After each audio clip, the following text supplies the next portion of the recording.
Mga pangalan lang nila ang dala ko, kamahalan. Walang kwenta. Hindi maaari to. Kung inaakala mo makakalaya ang kapatid mo dahil sa mga palang binigay mo, nagkakamali ka. Bumalik ka doon. Kilalanin mo sila. Gusto kong makita ang mga itsura nila. At huwag kang babalik dito nang hindi mo nagagawang pinapagawa ko sa'yo. Ano pang hinihintay mo? Sundin mo ang utos ng aking prinsipe. Umalis ka na, alipin. Masusunod, General Sandra. Jomfrey.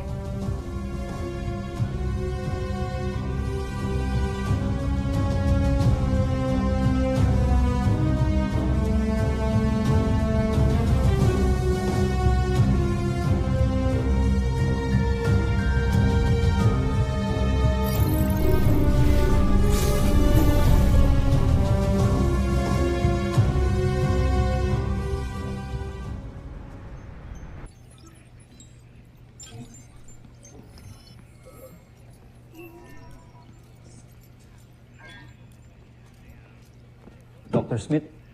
Alice, please join me. Dr. Smith, mission accomplished. Ano ang nalaman niyo tungkol kay Judy? Walang nakitang record kay Judy, Dr. Smith. Sinubukan niyo bang tignan ang data ng ibang ahensya? Lahat ng pwedeng kunang info, binalik-balikan na namin, Dr. Smith. Pero wala talaga. Hindi siya nag-e-exist. Pero hindi enough evidence yan. Pero siguro bata siya kaya wala kayong makitang data kung sa kanya. Pero Dr. Smith, hindi niyo pa nakikita ang kabuuan ng report ko. Look, Doc.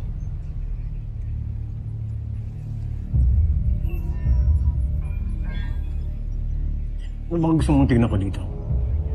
This doctor, hindi ko alam kung ito ba ay anomalya, pero Walang anomalya.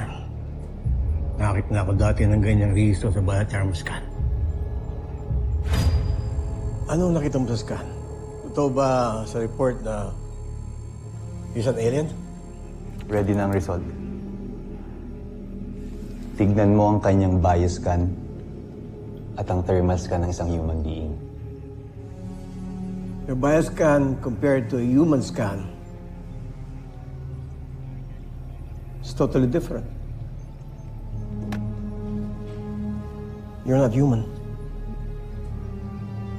You're an alien. Affirmative, Doc. Hindi nga siya tao.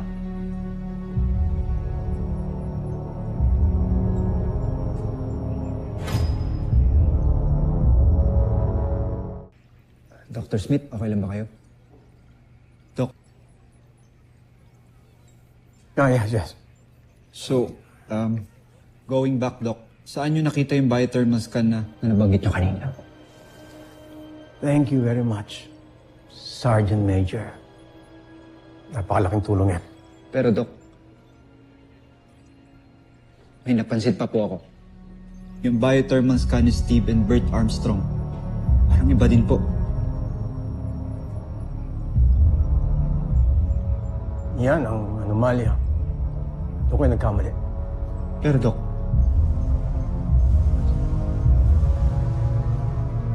Kailangan ko bang sabihin sa'yo na kung ano man maging resulta ng report mo ay mananatiling confidential?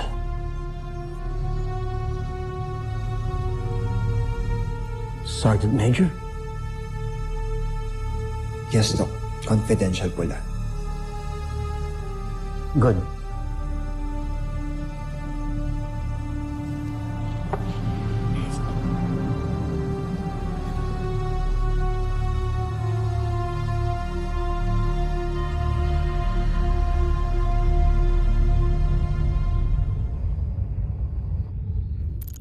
Mas lalo itong lalakas at mas magiging mapamuksa.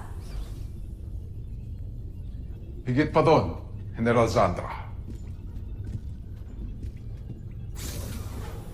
Magugulat ang mga taga-Terra Airport sa gagawin nating pagsalakay. Sigurado ako, matataranta silang lahat.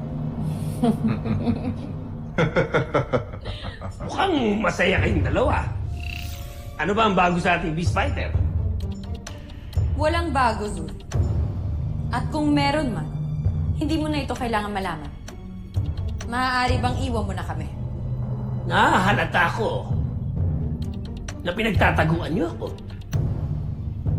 Magkakasama tayo sa misyon na to. Kung gayon, magpaalam ka muna sa ating prinsipe. Kapag pumayag ang mahal na prinsipe, sasabihin namin sa'yo ang lahat ng bagay na gusto mong malaman. Yan ay kung pahihintulutan ka niya. Ngayon, maaari bang iwan mo na kami?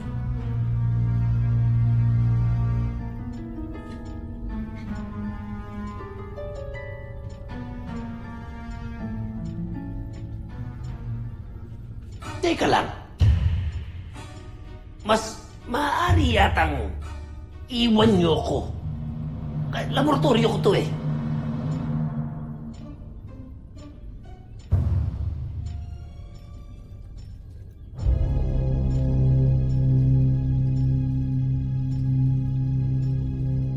Nakasisiguro ka ba? Espiya siya. Oo. Kaya hindi tayo dapat magtiwala sa kanya. Pakilakas. Hindi ko marinig. Halika na, General Draco. Iwan na natin mag-isa si Zu. Balitaan mo na lang kami kapag pumayag na ang prinsipe. Apat kami dito!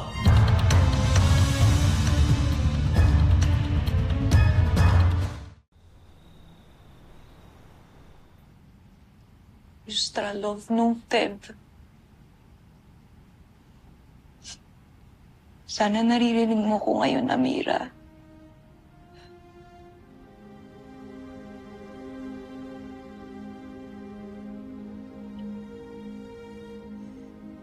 Gagawin ko lahat para maligtas kita. Pero hindi ko na magagawang may masaktan pa o may madamay pang ibang tao.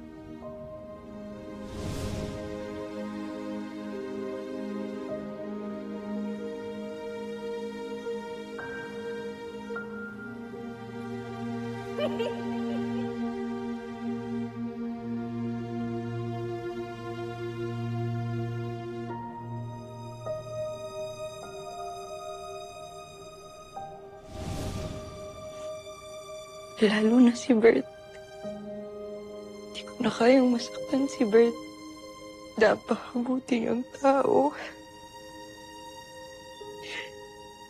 Tsaka mahal ko na rin siya.